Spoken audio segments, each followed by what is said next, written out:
all of these challenges that we're seeing around the world are creating new opportunities for people, because the wonderful thing about social entrepreneurship is that it's a new sector that's emerging. It's not just a field, and it's not just for the entrepreneurs. So I have traveled around the world, and I've seen people say to me, I'm working in the field of social entrepreneurship. And I said, oh, are you an entrepreneur? What did you start? And they said, no, I don't want to be an entrepreneur. I don't have the desire to start my own organization. But I love marketing. I want to do the marketing. But instead of doing marketing for a big company, they've deployed their marketing skills to work for a social business or a social organization. I've seen people do the same thing with their computer skills, their human resource skills. I've seen doctors and teachers and engineers shift to this new field. And the wonderful thing about it is that as a sector, it has all sorts of needs.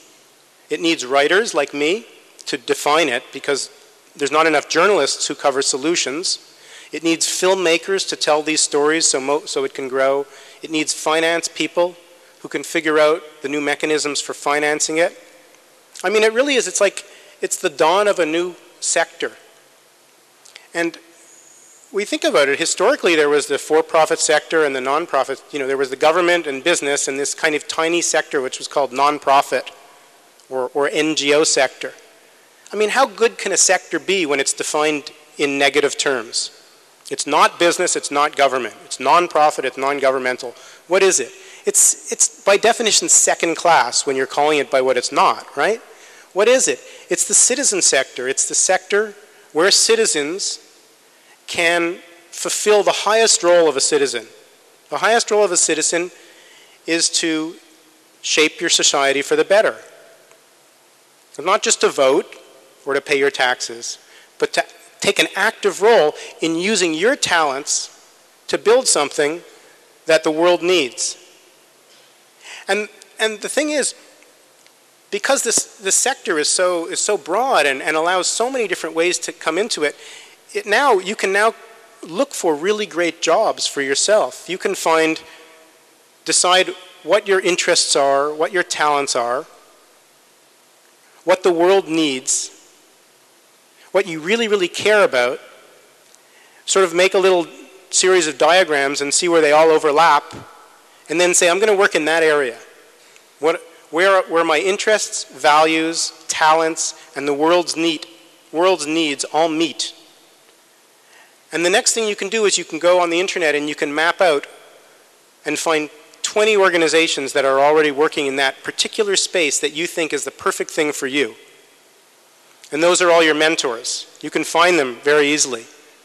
And you can email them and get into conversations and say, how do I intern in this space? How do I get my first job? If I'm a high school student, what course should I take to prepare myself? And some of the preparation for the field of social entrepreneurship is not in the conventional education that we're giving our children or we're taking ourselves. It certainly doesn't come from cramming for a test and getting a very high mark so you can get into college. That's good. But the way you prepare for the field of social entrepreneurship is problem solving. It's all about problem solving. You need to try to do things. You need to take initiative and identify something you really care about, something that really bothers you, the injustice that most hurts you, and probably the injustice that bothered you when you were 10 years old. Because these things go very deep in our lives,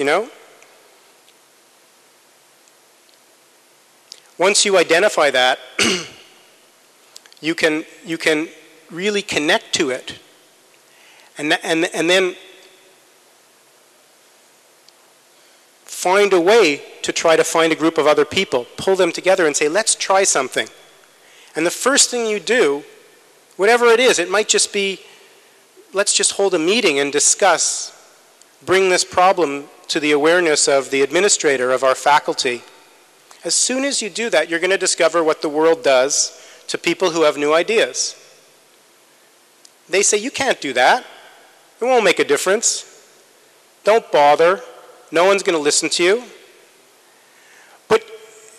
And 10 or 20 years ago, if someone said that to you, or if they said, be sensible, wait till you graduate, get yourself a steady job, don't take risks, if people said those things to you, maybe you could have said, okay, they're probably right.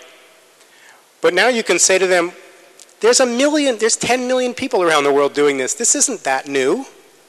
You don't have to be a superhuman person to be a social innovator anymore.